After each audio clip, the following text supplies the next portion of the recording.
নমস্কার বন্ধুরা, welcome back to my channel. I hope তোমরা সবাই ভালো আছো। তোমাদের ভালোবাসায় ও আশীর্বাদে আমরাও সবাই ভালো আছি। আজকে সকাল সকাল উঠে পড়েছি দেখো বাসি কাজ সব ছেড়ে রেডি হয়ে গেছে ডিউটিতে যাওয়ার জন্য।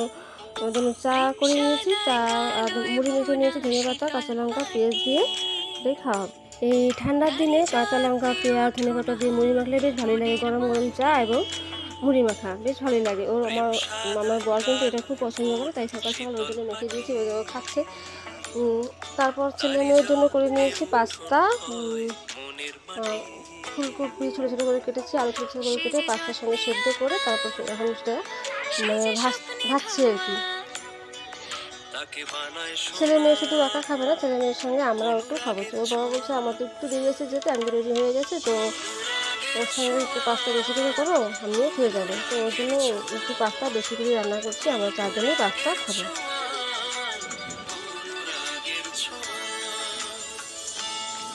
পাস্তাটা ভাজা ভাজা একটু করে নেব।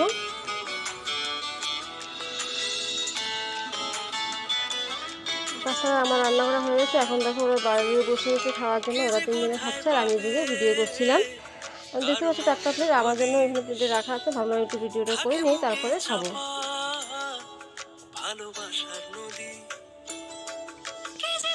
জানো তো ওরা ক্যামেরার সামনে দেখলে একটু দুষ্টুমি শুরু করে দেয়, ঠিক তাই আজকেও যে ক্যামেরার সামনে ক্যামেরাকে দেখাচ্ছে ওরা কী খাচ্ছে। এদিকে খাওয়া দাওয়া কমপ্লিট করে আমি চলে যাবো ঘরে। আসলে একটু ঘর গোছানোর কাজগুলো করবো, মানে প্রতিদিনই করি, মোছামুছি করবো একটু। ভাবলাম শোকেস আলমারি এগুলো একটু মুছবো, পরিষ্কার করবো আর আল্লাহর কাপড়গুলো একটু গুছিয়ে রাখবো। রান্নাবান্না শুরু করে দিলে পরে আর কিন্তু এসব হয়ে যায় না। এখন ছোটোবেলার দিন জানোই তো, রান্না খাওয়া দাওয়া করতে করতেই বেলা চলে যায়, পরে এইসব করা হয়ে ওঠে না। কখন থেকে ভাবছি করবো, কিন্তু করে উঠতেই পারছিলাম না। তাই ভাবলাম যে রান্না করা শুরু করার আগে এই কাজগুলো একটু সেরে নেব, তারপর রান্নাটা করব।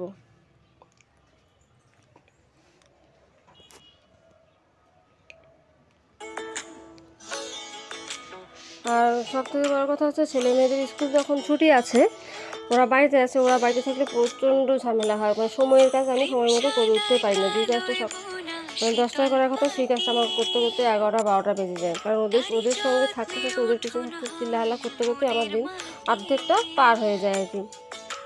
তো ওরা ঘর থেকে বের হয়ে গেলো, রাস্তায় বেরিয়ে গেলো, রাস্তায় থেকে আবার ডেকে ডেকে আনতে লাগবে, ওদের খাওয়াতে লাগবে, টাইম মতো স্নান করাতে লাগবে, মানে অনেক রকম কাজ মানে বাড়তি হয়ে যাওয়া বাড়িতে থাকলে।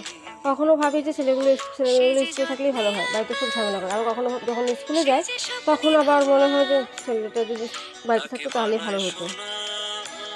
আমাদের মন যে কী চায় সেটা আমরা নিজেই বুঝে উঠতে পারি না।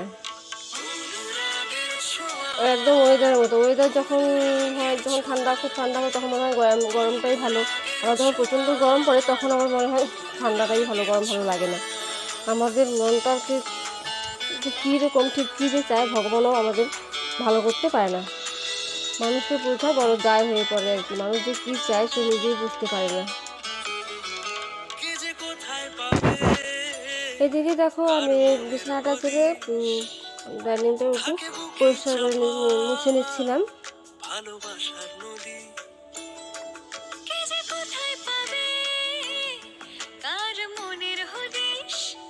ডাইনিংটা মোছার পর আমি চলে এসেছি আলনার কাপড়গুলো গুছিয়ে নেব।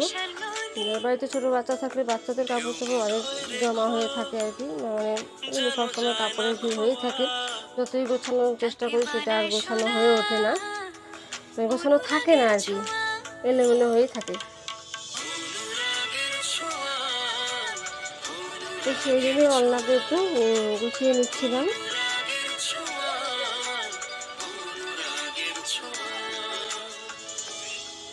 আমি এদিকে ঘরের কাজগুলো সারছিলাম, এদিকে ওরা কিন্তু বাইরে খেলছিল।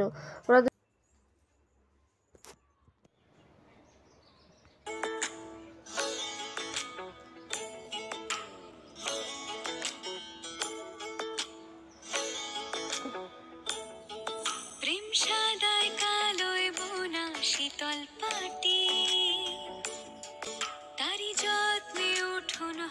আল্লাহর কাপড়টা গোছানো হয়ে গেছে, কাপড়গুলো গোছানো হয়ে গেছে। এখন আমি জলের ফিল্টারটা একটু পরিষ্কার করছি। তোমরা জানো যে আমার কাঁচা ঘর অনেক ধুলোবালি পড়ে, তাই জন্য একটু মুছে নিচ্ছিলাম।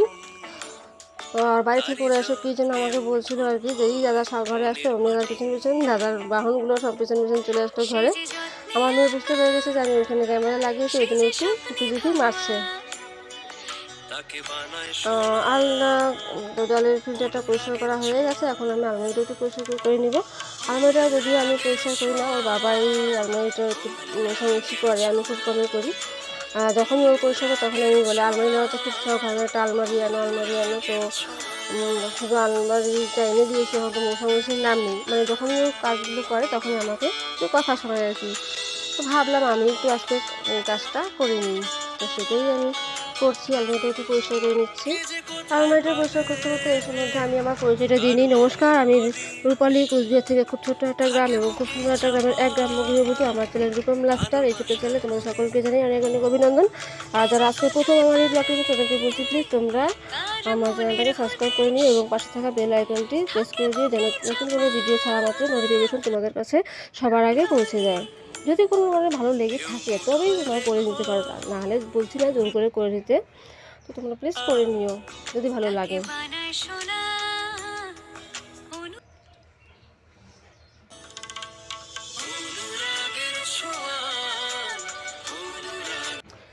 তো এইদিকে আমার ঘরের কাজগুলো সব কমপ্লিট হয়ে গেছে। এইদিকে কিন্তু আমি সব কাজ কমপ্লিট করে রান্নাঘরে চলে এসেছি। রান্নাঘরে করবো দেখো মোচার ঘন্ট করবো, মাছের মাথা দিয়ে মোচার ঘন্ট, আর মাছটা মশলা দিয়ে একটু মাখা মাখা করবো, আর হচ্ছে মসুর ডাল। আজকে দুপুরের মেনু হচ্ছে এই।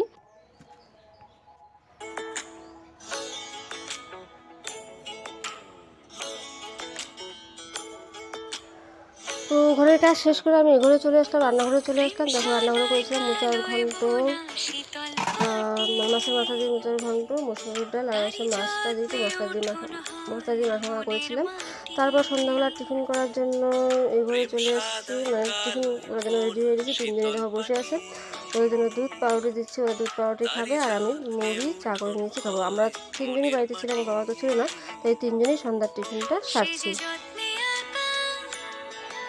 আজকে যখন আমি ভয়ে দিচ্ছিলাম তখন কিন্তু আমার মোবাইলটা জানি না নেটওয়ার্কের কোনো সমস্যা আছে হয়তো, মানে রেকর্ডিংটা ভয়েসটা ঠিকঠাকভাবে এডিট হচ্ছিল না, ভয়েসটা দিতে পারছিলাম না, কারণ এনে কেটে কেটে যাচ্ছিলো। যদি কোনো অসুবিধা হয়, তোমাদের বুঝতে কোনো অসুবিধা হয় তো প্লিজ মনে কিছু করো না, ছোট্ট বোন বা দিদি মনে করে আমাকে ক্ষমা করে দিও এবং আমার ভিডিওটা কন্টিনিউ করো আর কি। তো দেখো ওরা খাচ্ছে, আমি এদিকে চা করে নিয়েছি, আমিও চা খাবো। আজকে ভিডিওটা থেকে বেশি বড় করছি না, অনেকটাই বড় হয়ে গেছে। তো তোমরা সবাই ভালো থেকো, সুস্থ থেকো এবং আমার পাশে থেকো। আজকে এখানে ব্লগটা শেষ করছি। তো টাটা, বাই, সবাইকে জানাই গুড নাইট।